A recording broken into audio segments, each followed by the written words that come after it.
নমস্কার বন্ধুরা, আমি সুমি। আপনারা দেখছেন সুমি রান্নাঘর। তো বন্ধুরা দেখুন, আজকে কিন্তু আরও একটা রেসিপি নিয়ে চলে এসেছি। আজকে রান্না করব। দেখুন, আমি আলু কেটে নিয়েছি, পেঁপে, কুমড়ো একসাথে কেটে নিয়েছি, সবজিগুলো কেটে সুন্দর করে ধুয়ে নিয়েছি। আর কি লাগছে আসুন দেখে নিন। দেখুন, আর লাগছে চিংড়ি মাছ। আমি চিংড়ি মাছ নিয়ে নিয়েছি, সুন্দর করে ধুয়ে নিয়েছি, কেটে ধুয়ে নিয়েছি। আর লাগছে আদা জিরে বাটা। অল্প মশলা কিন্তু রান্না করে দেখাবো, শুধু আদা জিরে বাটা দিয়ে রান্না করব। তো চলুন রান্নাটা শুরু করা যাক। দেখুন বন্ধুরা, আমি একটা কড়াই নিয়েছি। দেখুন বন্ধুরা, কড়াইটা গরম হয়ে গেছে, আমি তেল দিয়ে দেবো। দেখুন বন্ধুরা, তেলটা কিন্তু গরম হয়ে গেছে। আমি তেলের মধ্যে সামান্য একটু হলুদ দিয়ে দেবো, একটু নুন দিয়ে দেবো। চিংড়ি মাছগুলো ভেজে নেব। চিংড়ি মাছটাকে হালকা করে ভেজে নেব। দেখুন বন্ধুরা, আমার মাছগুলো কিন্তু ভাজা হয়ে গেছে। চিংড়ি মাছগুলো আমি খুব বেশি ভাজিনি, কিন্তু দেখুন ভেজে নিয়েছি। এখন মাছগুলোকে তুলে নেব।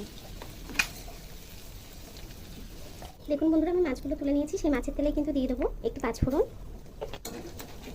দিয়ে দেবো 4-5টা কাঁচা লঙ্কা, দিয়ে দেবো কেটে রাখা সবজিগুলো, দিয়ে দেবো।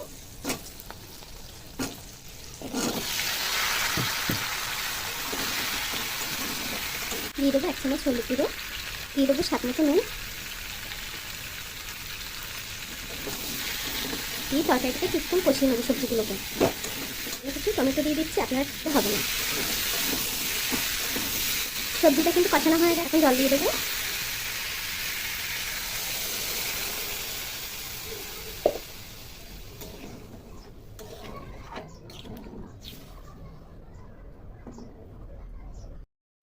দেখুন বন্ধুরা, তরকারিটা কিন্তু অনেকটা ঝোলটা টেনে এসছে, ঝোলটা ফুটে গেছে। এখন দিয়ে দেবো সেই আদা জিরে বাটাটা, দিয়ে দেবো।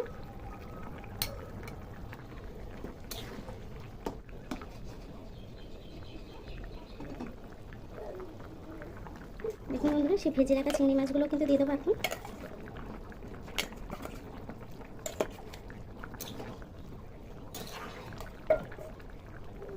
দিয়ে তরকারিটাকে কিছুক্ষণের জন্য ঢেকে দেবো।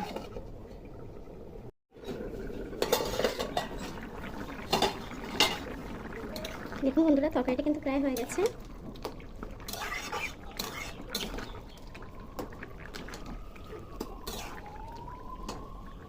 আমি তরকারিটা নামানোর আগে একটু সামান্য একটু চিনি দিয়ে দেবো।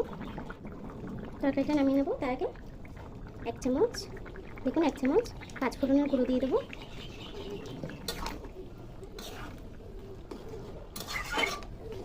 তরকারিটা নামিয়ে নেবো।